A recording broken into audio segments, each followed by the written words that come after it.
The Jews were not passive. The Jews were very insistent, and the Jews were large in number. They were people, they were citizens of the Roman Empire who felt they had a right to make demands which they felt were legitimate. The Jews were not a passive, quiet people. They never have been. At the peak of the Roman Empire, the Jews were 10% of the population. 80 million population of the Roman Empire, 8 million Jews. It was not a small community, and they were a community that had a certain degree of influence and a certain degree of also relationships with the Roman aristocracy. They were making their demands, but the Roman emperor Trajan was head of an empire that had many problems.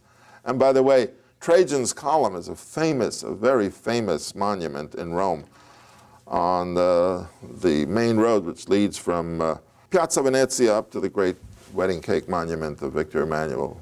And there is Trajan's column, which is a gigantic column on which there are figures, carvings of the many campaigns he was involved in, and also a beautiful inscription of his deeds. And by the way, the Trajan column inscription is the standard for the finest form of Latin calligraphy and form of letters. In other words, if you study calligraphy, you take Trajan column as the first lesson.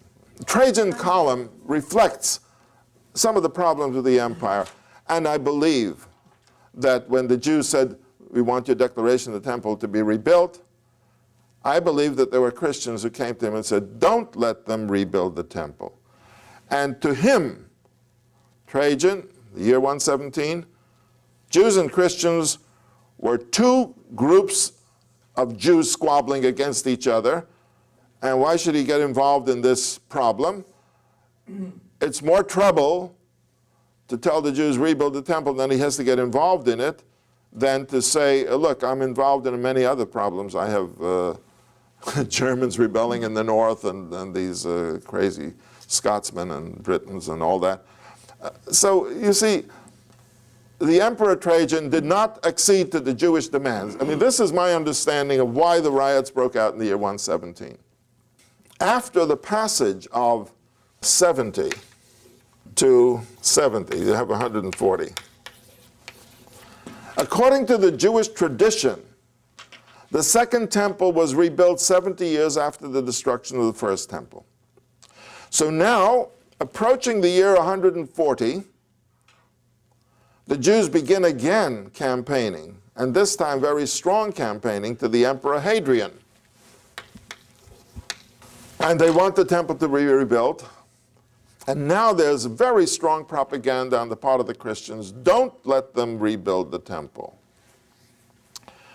And we know Hadrian had many problems. Hadrian, in fact, was the one who started to withdraw his forces from the outlying areas of the empire to get them back because the strain was too great. And now he's confronted with this conflict, and it must have been a serious conflict. And the Jews are really petitioning because they're saying, in effect, we must get the temple rebuilt in 70 years after the destruction of the temple. And now the Christians are saying don't. Now, how do we know that? There are letters that were written to the emperor, and we have the text, the letter of Barnabas and a few others, assailing the Jews and, complaining against the Jews, attacking them, and demanding that the emperor not permit the rebuilding of the temple. So we have this correspondence, it's in the writings of the church fathers, that the emperor was confronted with this conflict. The Jews say, rebuild the temple, we want to rebuild the temple, just give us permission, basically. And the Christians are saying, don't. And this eventually leads to the great destruction of the second rebellion, or the Bar Kokhba rebellion. And the campaign must have started earlier because the Bar Kokhba rebellion takes place between 132 and 135. So it's the Bar Kokhba revolt.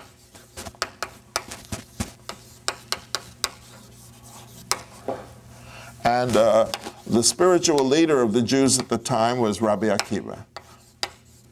Rabbi Akiva and Bar Kokhba start the rebellion against the Romans, and it's 132 to 135. That is the second destruction of Jerusalem under the Romans, and the greatest. Now, What did the Christians want? They said, don't let the Jews rebuild the temple. Those burned beams and the blackened stones on top of the Temple Mount, that's very essential. We must preserve that as the symbol, the monument of the destruction of Judaism, the end of Judaism.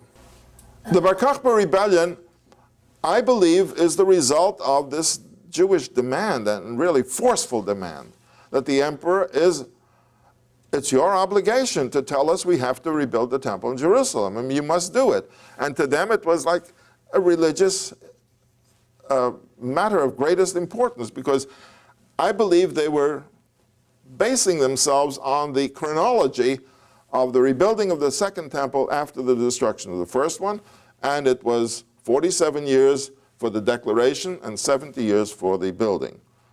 And since they were not getting it, they started this. But the propaganda against the Jews rebuilding the temple was clearly Christian, and we have the letters and we have the documents written at the time.